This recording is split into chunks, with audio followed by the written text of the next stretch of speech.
All right, welcome into you. Floor is yours, an extension of 5 on the Floor here on the 5 Reasons YouTube channel. I want to thank our sponsors today before we get to our panel. Also, our producer, Alejandro Villegas, who just disappeared.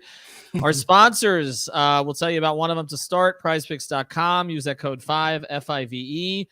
There's still plenty to do on there. I know there's no NBA games. You can still use that code for lots of stuff, whether you're MMA, MLB, etc. But also, they got the NFL props already up there. So check those out over at Prize Picks. Use the code 5, get your 100% match on your deposit. Again, it's prizepicks.com. You can also download it off the Google Play Store or the App Store. So go to Prize Picks, get that downloaded. If you need to know how to play, we do shows here all the time on the channel as well. And again, you can play 2, 3, 4, 5 players together. You can mix players from different sports, different teams. So check out Prize Picks. Make sure you're using that code 5. All right, here's the panel today. No Greg Sylvander today. You can catch his work on our Off the Floor feed. He's been posting some little nuggets here from time to time. I saw he had a bunch of new subscribers today, so actually I got to check out to see what he posted. We do post that frequently on our Twitter handles, 5 Reasons Sports, so you can check that out. That's just $3.05 a month, but you get a 7-day trial. So give it a shot this week and see where you want to go with it. It's a lot of stuff from me, Alex, and Brady as well. All right, our panel today, Brady Hawk. You can follow him at Brady Hawk 305. We've got our guy Timothy Bain. You can follow him at Timmy with a whole bunch of A's. And we've got Alex Toledo. You can follow him at Tropical Blanket. So we are 2 days away from the NBA draft. The Heat have a pick. We just did an episode on this on 5 on the Floor on some potential picks for them. I think we're kind of split, all of us, sort of on whether or not they're actually going to use this pick for themselves, whether it's going to be used for something else. But I'm gonna throw out a few different topics here that I think we can kind of dive into. Obviously, the PJ Tucker situation was addressed last night on the podcast, him opting out. Caleb Martin also has gotten a qualifying offer, but he could become a free agent. I'm going to throw this to let's see. Let's start here with Brady on this one. It's not necessarily mutually exclusive. Oh, hello. Our posters are back. Jose Matas with an F Boston. We like that. Yeah. And also super chat. You post the super chats. We'll make sure we get to them. But Brady, let me go to you on this. If you can only keep one, and money is a bit of a factor because you're talking luxury tax and it starts to get expensive once you get in there. There are different mechanisms to keep guys, obviously. Who do you think is more important to this team going forward, PJ Tucker or Caleb Martin? Oh, it's PJ Tucker. I think there's ways you could say it because of the money, because I think there's contending teams that they've thrown out there that could throw the bag at him. Like he did opt out, and we all knew that was coming, and it was kind of because you're kind of getting a raise with your own team if they wanted to and give them maybe an extra year, extra money or whatever it is. But other teams could throw more money at him. Like it just is what it is. But if you're saying anything at all, like it is PJ Tucker. I just think you learn this season of how valuable he can be. I think there's upside with Caleb. I think it makes sense at the right price. I think they probably do end up getting him back as well. But you could see even when they just threw that out there, like about the Tucker opting out, every team out there or teams' fan bases were screaming to get PJ Tucker because he could just plug in, he could defend your best player, and he could do things. And if you look at this postseason, we had a lot of podcasts talking down on certain players, kind of not playing up to their certain level. It was Jimmy and it was PJ Tucker that basically kept their same level. And I guess Gabe Vincent you could throw in there as well. But PJ Tucker was the one guy in that grouping that just played to his standard. And that was with playing a bunch of games in the regular season. When guys like Bam went down, he stepped up and played a different role. And ultimately, the day he opts out, he's like in a Tim Hardaway jersey at the Heat Arena. Like everything that goes with it, it just feels like he's going to be back. And I do think he's probably more important, I guess, moving forward. Is that part of a timeline thing, though, Timmy? Because I think in most cases you would look at a guy who you just got a lot out of, right? Like, I mean, you kind of unlocked him to a certain degree. He adds athleticism to the team. You don't have a lot of that on the roster. It's pretty much Bam and nobody else. I mean, it's not a very athletic team. We've discussed that. He's one of the few above the rim guys that they've got. He defends multiple positions. The three-pointer was coming along. It kind of hit a little bit of a wall in the playoffs at times, but it was coming along. He seems to be a good team guy. He fits the Heat culture, and he's younger. I'm not making the case for him over PJ, but is it really timeline that we're talking about here? Is that because Jimmy has a window? If we have to choose, I guess I would have to say Tucker over Caleb because of the win now, Jimmy Bill type of stuff. But I still think, I hope we could keep out too. But if it came down to that, yes, Caleb is younger, fresher legs, has more room to grow. But Tucker he's just solid. Like, he's gonna get. it's still absurd that he shot 47% from the corner. I just think you have to, if Riley wants to get one more ring before he retires in the next 3 to 5 years, or at least with this Jimmy build, this build with Jimmy is a top 10 player, then you can't wait on what Caleb maybe can do. You need to know what Tucker can give you, especially from that 4 position next to Bamba. Alex, I'll ask this question that was just asked on the chat here. What is an ideal deal for PJ? Because he opted out for a reason. We don't really think he wants to leave, right? So, you're basically extending him another year at the same number. Would you go higher? Well, the thing is, I think the years is going to be what's up in the air. Like, would you be surprised if the Heat just catered to him and gave him the full 3 years just to make sure that he retires on the Heat, and that's not an issue, that they keep that guy here for, whatever the iteration of the team looks like? I don't know, right? Like, maybe it is just a 1 year deal, but it seems to me that he's eligible for around 3 years, 26 mil. Shout out Brian Goins, just off of the percent increase that he's eligible for next season. So I think that's best case scenario. If that is what he wants for 3 years, give him that, and it's better than having to give him the full mid level, which would take you out of being able to use it for other things, which they're probably going to try to split it among maybe Caleb, a guy like that, or another free agent, but it keeps them more flexible that way. So, and I said on the pod last night, if excuse me, if he wanted the full mid level, I would give it to him. So I'm definitely good with him taking less than that. Let me ask this question. If he is a starter next season, Brady, is that a problem? Do they need to get a 4 to kind of at least massage his minutes throughout the season? If PJ is the starting 4, have they failed this offseason to upgrade the roster at that position? I wouldn't say they failed it, because there's a lot of scenarios where he's the starting 4 and you have a Bradley Beal or Donovan Mitchell at the 2, because you use your salary in Duncan Robinson and your assets to kind of get that star player, and you kind of just stayed with PJ and re-signed. So I don't think it would be a failure in that sense. But if you're saying in terms of keeping things the same and kind of changing things around the margins, I think it probably is. Like, you need PJ Tucker insurance to some capacity. Like, we said stuff about Markieff Morris could be that. Caleb was that at times. But now it's that you want to preserve a lot of these guys, like a guy that's 37. You want to preserve him to be the same as he was in this past postseason. Like, if you put him through another regular season next to Bam in the starting lineup, I don't know if we get the same success that he had in the playoffs. And I think there's still the element of, yes, he's still going to be great defensively, and you're going to be using him, probably closing games, a lot of these games. But I still come back to the fact that I think an above-the-break shooter just does wonders to your 2 best players. Like, their 2 best players are Jimmy Butler, who is primarily an attacker that gets to the rim off pick and rolls, that needs a pick-and-pop threat. Like, that would kind of excel him as an offensive threat. And then there's Bam Adebayo, who's a roller, who has a guy that they made it work, but there's times where PJ's in the dunker spot in the corner where they're helping off and they crowd him as well. Like, it just makes a lot of sense, I think, offensively, to get somebody that can shoot above the break, probably be a little bit more athletic. But the ideal fit is somebody that can still switch, like not somebody that's going to be played off the floor at the 5, that you're saying PJ is going to be playing the same amount of minutes or more minutes because that guy is getting torched defensively and dropped. Like, that was the Christian Wood factor, I guess, before he got traded to Dallas. But that's kind of where I come down with it. I think I wouldn't say it's a failure, but I think they really do need that piece just to maximize his team. And we did a whole episode the other day about Bam being a 4 or 5, and I think we all kind of came to the same conclusion on that one, that it wouldn't hurt to get another big body in there, but it's not necessarily a position thing with Bam. Mo Bamba. What's that? Oh, okay. Well, okay. Well, you know what? Let me go to you on that, because that's one of the guys I wanted to talk about today, because there's been a lot of noise about Mo Bamba for a while now, and I guess here's where I come down to this. Obviously, there was talent there. I mean, there was talent. He was, prior to him getting drafted. I mean, there was a lot of buzz about him for sure. He's had moments there. I mean, he was blocked at first by Vucevic, but then he really wasn't. But the consistency level, I mean, is this just a sort of bet on the Heat to develop a guy thing, get him to a better environment? I think it's that, but he had a pretty, and remember now in the bubble, he never recovered from COVID, so that was a wasted year.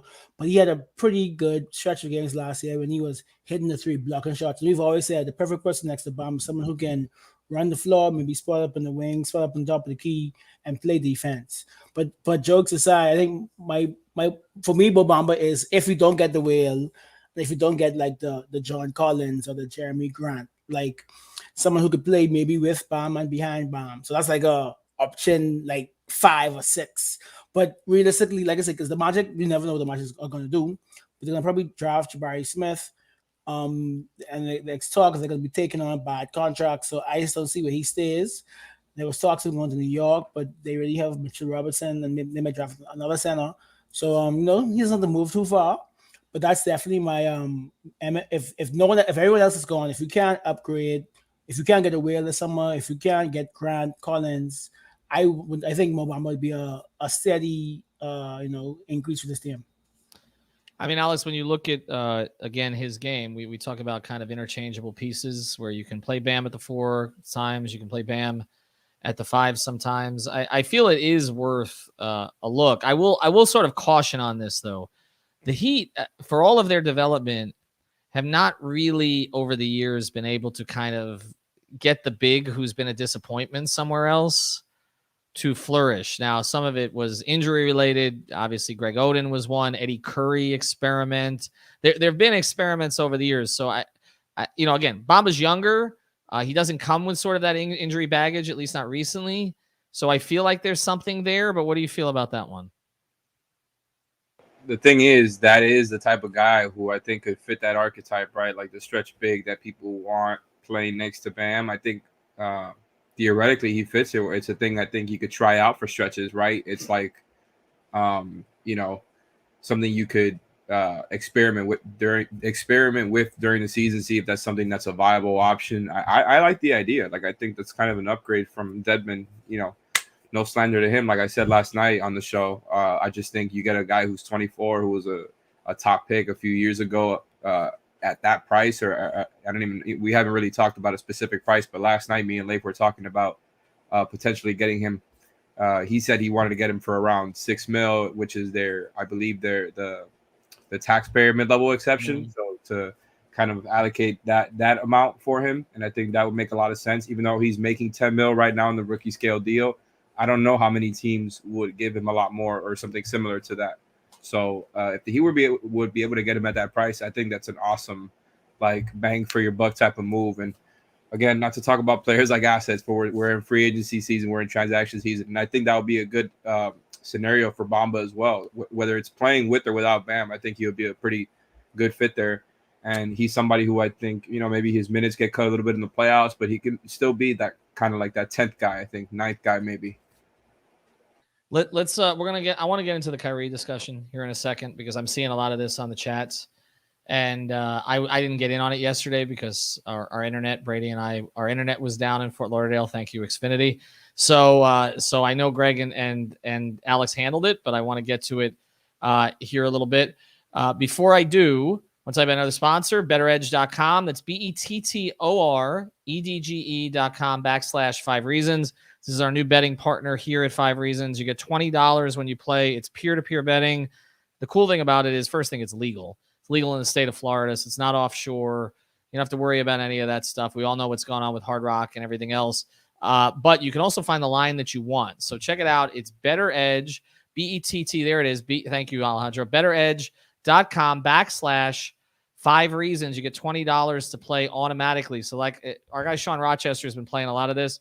Basically, you go on one side, and they got MLB now and other stuff. And again, get geared up for NFL. Sign up now because this promotion is not going to last forever.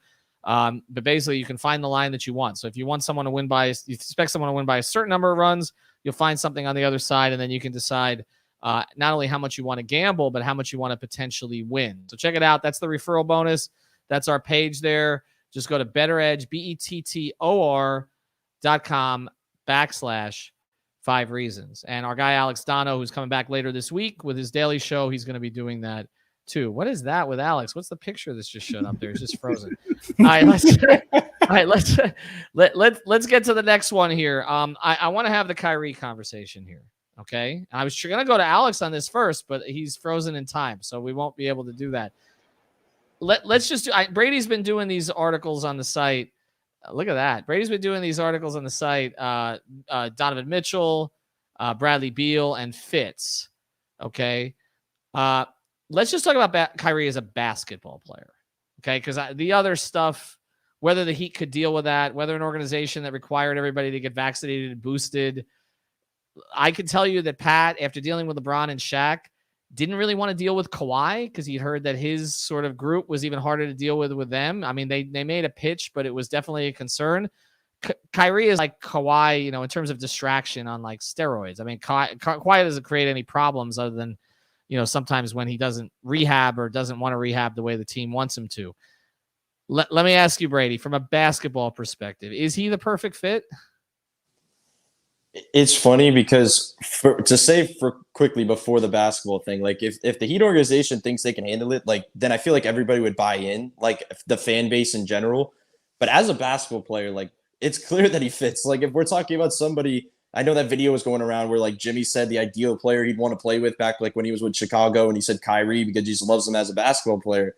That's the type of guy that takes a lot of pressure off a player like Jimmy. Like to see Beal right there in the comments, or Donovan Mitchell's, or Kyrie, these type of scorers that can just handle the ball.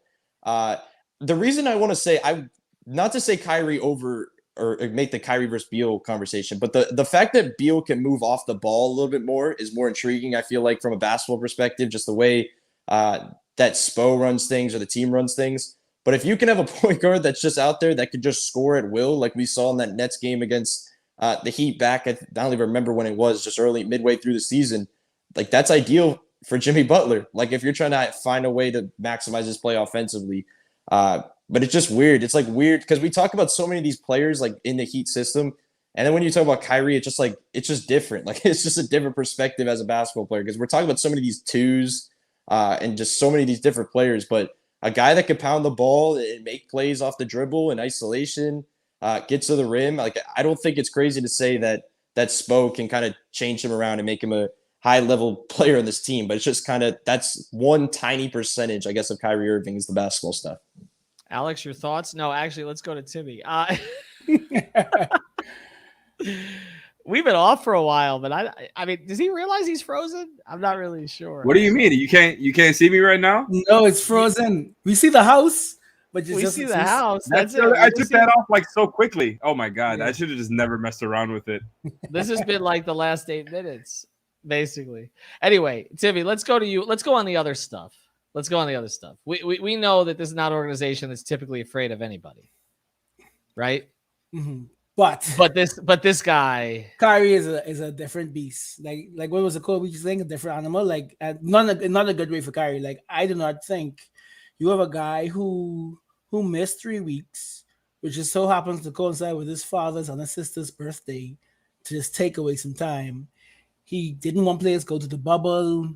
He said he was going to march with workers to not get vaccinated, but didn't really say it ever again. Like Kyrie in 2K, like I love playing with Kyrie in 2K. Like I love his game. Like they call him like Indian AI. Like he's great. He's beautiful to watch. But no, I do not, especially when you have a team where Spo and Jimmy went at it on the team. Like I don't think you need Kyrie Irving on this team. I just don't think it's worth the extra, The man left LeBron because what was his excuse? Like because LeBron's personal trainer was hired. He was like, it was just you left arguably the greatest player of all time because he wanted the media to ask you what you like. So imagine Ethan, he wants you to ask him about this the temperature in the room, and he gets upset at you and misses 3 to 5 games. Like that's what we're dealing with here with a Kyrie Irving.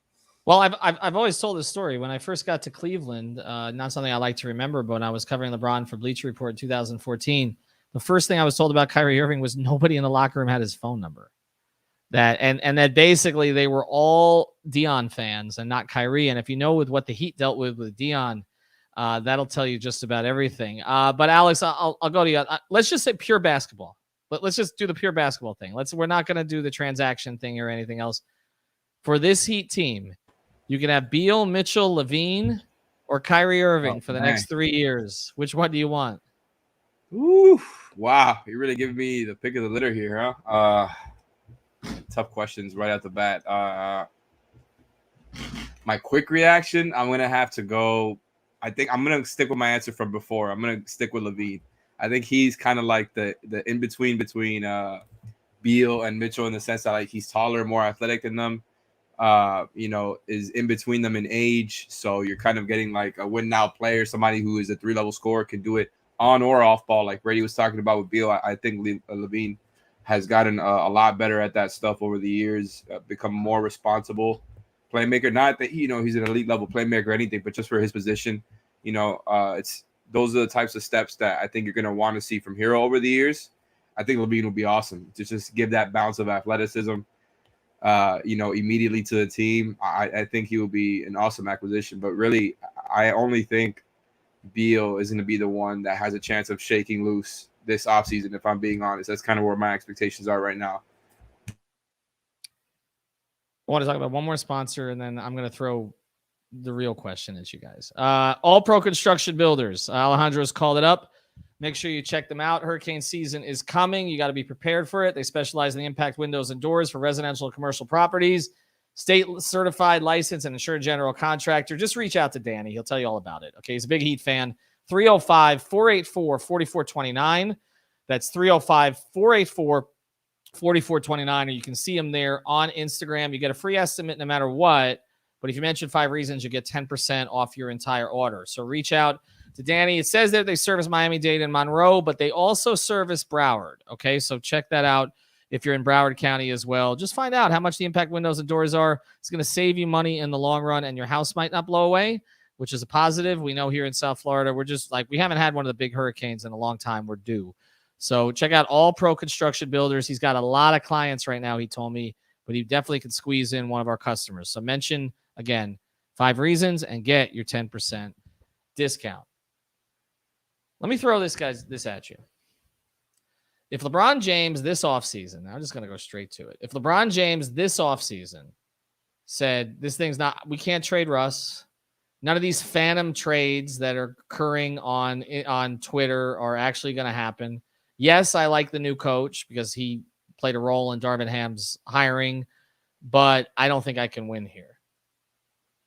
If he said that, because I know that the relationship has been significantly repaired. Can I report that? Like, it has been I know people have sensed it, but I've actually reported it recently. The relationship, where is Alex? Okay, here's the thing. I know the relationship has been significantly repaired. I'll go to you first on this, Timmy. If LeBron James wanted to force his way to Miami, what would you say? Yes. Yes. But I would not want to trade Jimmy or Bamba for LeBron. I mean, what are you trading? Duncan? And everything else. Everything else. I mean, to get to that salary, pretty much. I know. Sign and trade Dedmon for the $40 million. They'll even throw in Omer. Heat fans would not throw in Omer. They still want to see Omer next to Bam.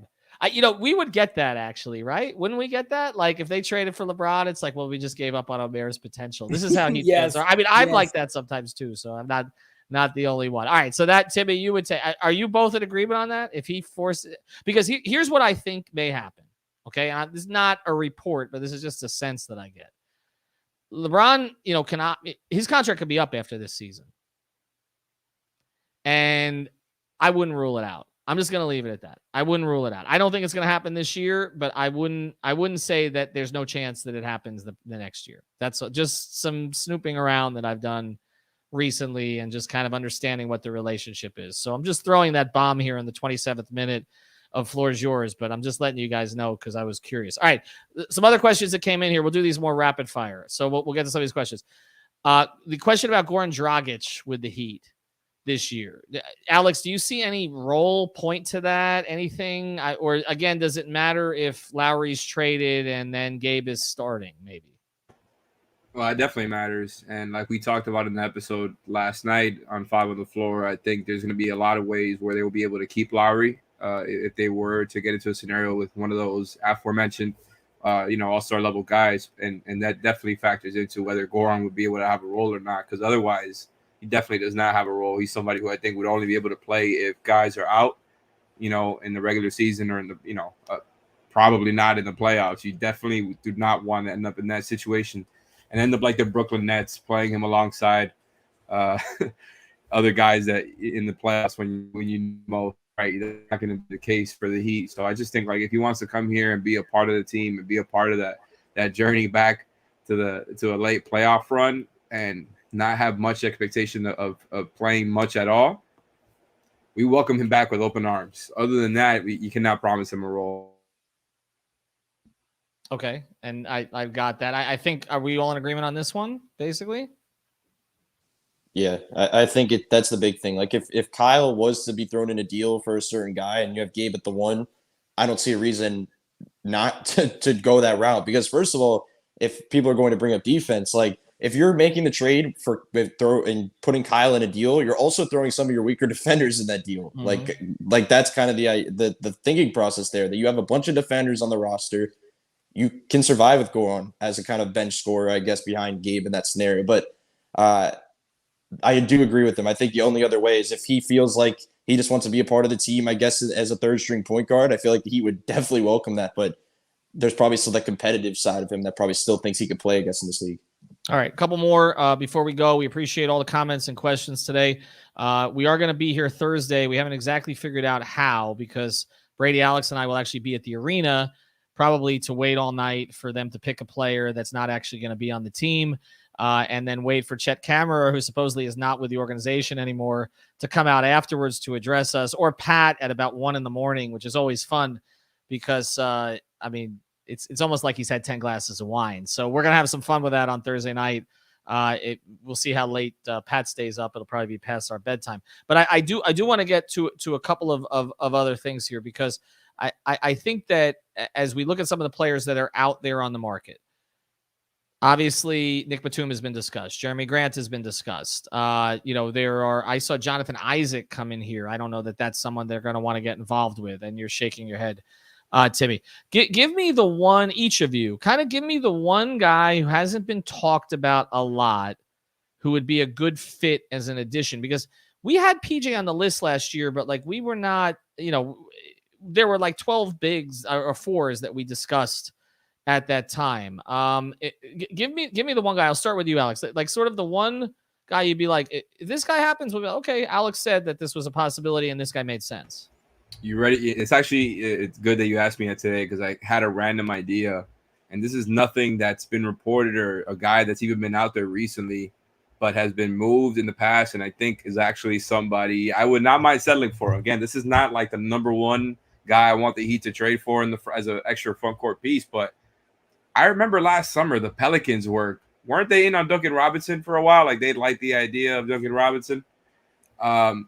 I would trade Duncan Robinson straight up for Larry Nance Jr. if other options were to fall through. Especially not that, again, I don't know if he's available or not, but that's a guy who could play the 4 or the 5.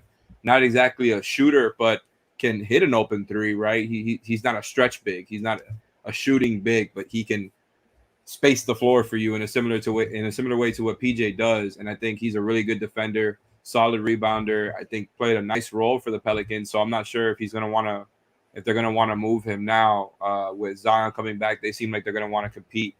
So I don't know, because Duncan would probably make a lot of sense to space out the floor a little bit for those guys, specifically with Zion back. They have Jonas at the 5 there. That's just a random name I threw out. I would definitely be happy with Larry Nance for Duncan. I will say this, that they have had interest in Duncan before. I know that Griff, again, a little volatile there, but he values him. Timmy, you got a guy? I actually have 2 to be Jimmy's replacement. Backup if Caleb has to go. Kenyon Martin Jr., who requested a trade today, I think could be a good, a cheaper. I saw we did with Caleb, maybe Kenyon Martin Jr.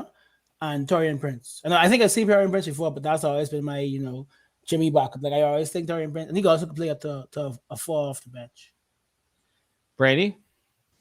Yeah, I'm probably cheating on this answer, but I don't think it's getting talked about maybe to the degree of some other ones. But the Marcus Morris thing, I feel like is just interesting, just because I know he made that tweet today about playing with his brother possibly, and his brother will probably be playing somewhere else. Like, so that's something else to monitor. But I think back, Ethan, even before the season, where you were saying that Markieff Morris could potentially start over PJ Tucker. Like, I think of that about potentially, like, if Markieff Morris was Marcus Morris, then right. Yes. Like, so that's where I kind of come down at it, that I think if you're talking about a certain 4 you're getting, I don't think Marcus Morris is a terrible option. Just talking about a guy that can shoot above the break, is versatile enough to play in Spo's system and not get played off the floor. And it's just a more solid version, I guess, of Markieff Morris, to put it, I guess, as other people describe it. So I feel like he's just somebody to watch. I don't know how the price would be. I guess maybe it's around the same as a lot of the other guys we're discussing, like Grant and these others. But I just feel like that makes sense because there's not much changes Spo has to make from going from Markieff to Marcus, I guess, in a single offseason. I was going to go with a whole bunch of guys, but I'm just going to go with Alex's hologram because I think that's really what they need right now. Some of the ones that came in here on the chat, Brogdon. Somebody does say Ben, our favorite poster here, Ben. Who's exactly Ben Kenobi? The finale is tomorrow. Exactly. I'm a Force ghost. Who with his bootleg HGTV background? That's pretty good. Somebody tweets here, a post here, Broham, if Marcus comes, we're beefing with Denver all over again. As long as we can get another Andy Ellisberg picture, we'll take it. All right, thanks to everybody for following us tonight. We finally got our first super chat at the very end. I would really like Bobby Portis at the 4. We're not doing that again. We did that all last year. Thanks to Brady. Thanks to Timothy. Thanks to Alex. We will be around tomorrow. I'll probably do a regular podcast, I would think, on 5 on the Floor. We have not started our new partnership with Fansided, but that's going to lead to some pretty cool things. And Thursday, we will do something. Some of us will be at the arena. We'll also have spaces, guys. So tune in for some spaces in the evening to get your takes out before the draft starts. So me, Sean, Marco, Brian, Tony, we'll have spaces on the page. That's perfect. All right, so spaces, check that out. Check out our sponsors, All Pro Construction Builders. Prize Picks, use that code 5, FIVE. BetterEdge.com/5 reasons. Want to see you guys on there. Have a good night, everybody.